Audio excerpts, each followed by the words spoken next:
Welcome to The Explainer. We're diving into a term that's absolutely everywhere you look these days: sex addiction. But what if this diagnosis, the one we hear about all the time, is actually a myth? You know the drill. A big-name public figure gets caught up in a scandal that just torpedoes their life, and almost immediately, you hear that term. It's become this easy shorthand for behavior that just seems totally and dangerously out of control. So what does it actually mean? Well, the idea is that for some people, sex stops being a choice and becomes a compulsion, an illness. It's a powerful story, and it seems to explain so much. But maybe, just maybe, it's a little too neat. And that's the million-dollar question at the heart of David J. Lay's really provocative book, The Myth of Sex Addiction. He makes a bold claim that this incredibly popular diagnosis isn't actually built on modern medicine, but on something way older: morality. Okay, so first things first, let's get down to brass tacks. What does science say actually makes something an addiction? What are the clinical, official criteria? So, when doctors and scientists are talking about a real substance addiction, they're not just looking at how someone feels. They are looking for specific, physical, measurable changes in the body. It all comes down to the physical evidence. And here, according to Lay's research, is where the whole argument starts to fall apart. See, a drug addiction needs an external chemical, something you put into your body that literally hijacks your chemistry. With sex, there is no external substance.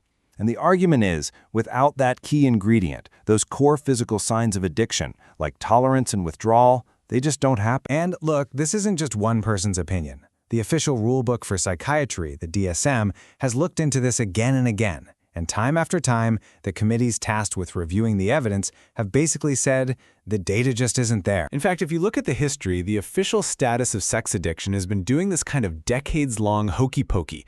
It was in the manual, then it was out, it was almost back in, then nope, out again. This constant flip-flopping really suggests that the whole idea is being driven less by hard science and more by whatever society is anxious about at the moment. So if this concept isn't really coming from modern science, where did it come from? Well, the book argues we gotta look way back into a long, fascinating history of medicine being used to police what's right and wrong. It turns out, for centuries, anytime a behavior made society a bit uncomfortable, it got rebranded as a medical problem. The book makes the case that from all the fears about masturbation in the 1700s right up to today's multi-million-dollar sex addiction industry, the pattern is exactly the same. We're turning what was once considered a sin into a syndrome. All right, so if it's not actually an addiction, then what in the world is really causing these destructive behaviors we see? The book points to a couple of really powerful and often completely missed explanations. Take this case of a woman named Sherry from the book. Her behavior got slapped with the sex addiction label, but the real issue was something else entirely. She had untreated bipolar disorder. Her hypersexuality wasn't the disease, it was a symptom of the real disease. And this is exactly why the book calls sex addiction a lazy diagnosis. It's like you're so focused on the smoke that you completely missed a fire. The focus on sex, the sensational part, can actually stop people from getting treatment for the real underlying cause, whether that's depression, anxiety, or even PTSD. But hold on, there's another possibility here, and this one is maybe even more challenging. What if for some people we're not talking about a disorder at all? What if it's just a high sex drive?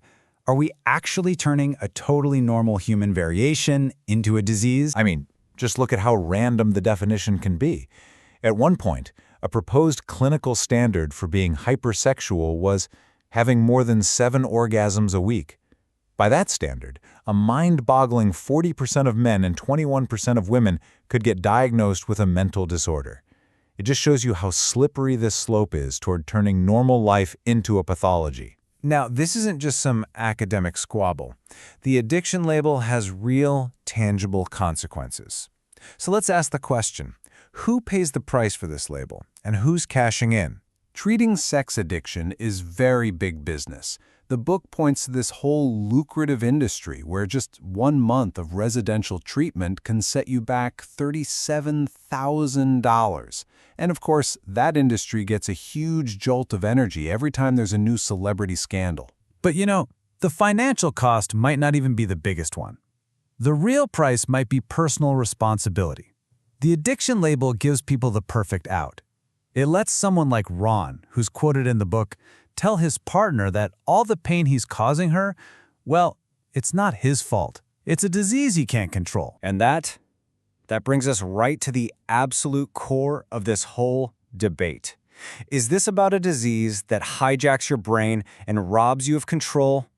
Or is it about personal choice and taking responsibility for your actions? And this right here might be the single most important distinction in the entire book. There's a massive difference between feeling out of control and actually being out of control. We've all felt urges that are a struggle to manage, right? That's a common human experience. But the addiction model says that that feeling is the same as the reality, that you are genuinely, truly powerless.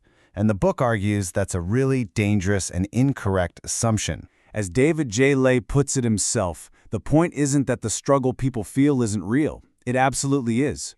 But the solution might not be to give them a disease label that takes away their power, but instead, to give them tools that empower them to manage their own choices and take responsibility for them. So in the end, the book leaves us with this final, really provocative question to chew on. In our big rush to explain complicated, often painful human behavior, are we becoming a society of addicts? Or are we just a society that has become addicted to the idea of addiction itself?